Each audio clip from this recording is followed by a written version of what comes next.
মহানগৰী হোটেল অলংকাৰত অসম জাতীয় পৰিষদৰ উদ্যোগত বিশেষ বৈঠক অনুষ্ঠিত হৈছে। বৈঠকত অংশগ্ৰহণ নাগৰিক সমাজৰ ডক্টৰ হিৰেণ গোহাঁই, পৰেশ মালাকাৰ আৰু সাংসদ অজিত কুমাৰ ভূঞাৰ।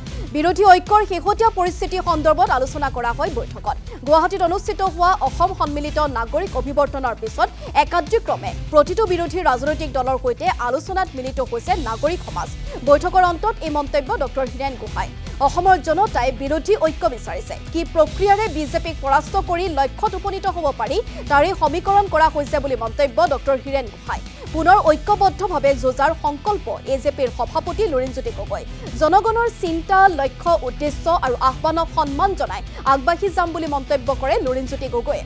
সকলো ৰাজনৈতিক দলে জনগণৰ আদেশ মানি সঠিক সিদ্ধান্ত ল'ব লাগে বুলি দোহাৰিলে লুৰিণজ্যোতি গগৈয়ে। শেহতীয়াকৈ গৌৰৱ গগৈ আৰু অখিল গগৈৰ ৰাজনৈতিক বাকযুদ্ধৰ প্ৰসংগত মন্তব্য আগবঢ়ায় সাংসদ অজিত ভূঞাই।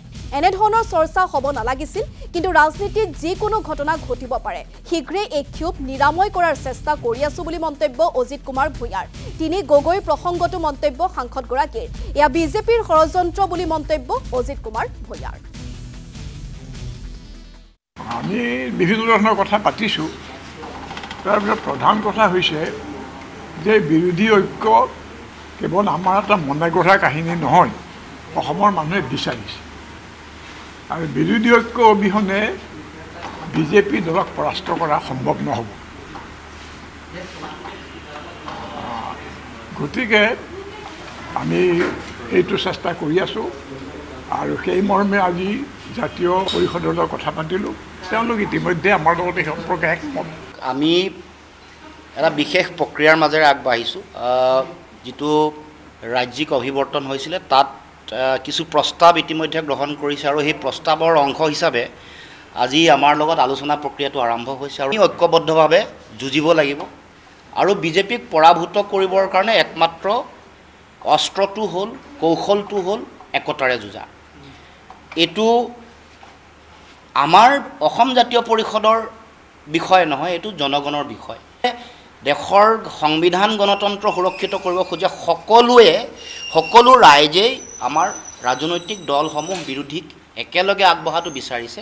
আৰু এই ক্ষেত্ৰত মই আগৰ পৰা কৈ আহিছোঁ যে সকলোৱে বাস্তৱ পৰিস্থিতি অনুধাৱন কৰিব লাগিব। অসমৰ জনগণৰ মনৰ যিটো কথা আৰু আহ্বান সেইটো সকলোৱে বুজিব লাগিব। হৃদয়ৰ আহ্বান যদি আমি অনুভৱ আৰু উপলব্ধি কৰোঁ, তেতিয়াহ'লে ৰাজনৈতিক দল হিচাপে আমাৰ যিটো দায়িত্ব, জনগণৰ প্ৰতি যিটো দায়িত্ব, সেইটো প্ৰত্যেকেই পালন কৰিবলৈ বাধ্য।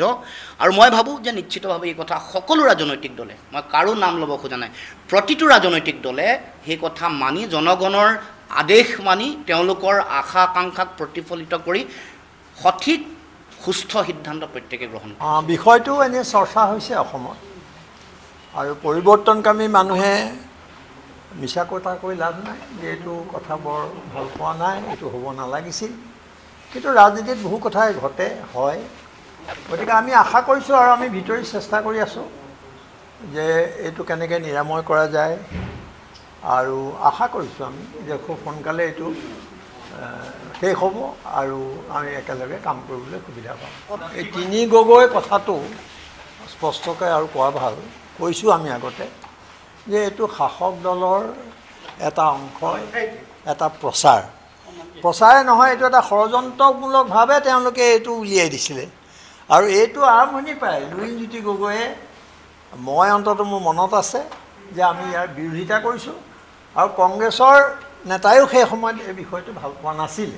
গতিকে এই তিনি গগৈ কথাটো ক'ৰবাত খুব ওপৰলৈ তুলি ধৰা হৈছে, কিন্তু সেইটো আজিৰ প্ৰসংগত তাৰ কোনো প্ৰাসংগিকতা নাই।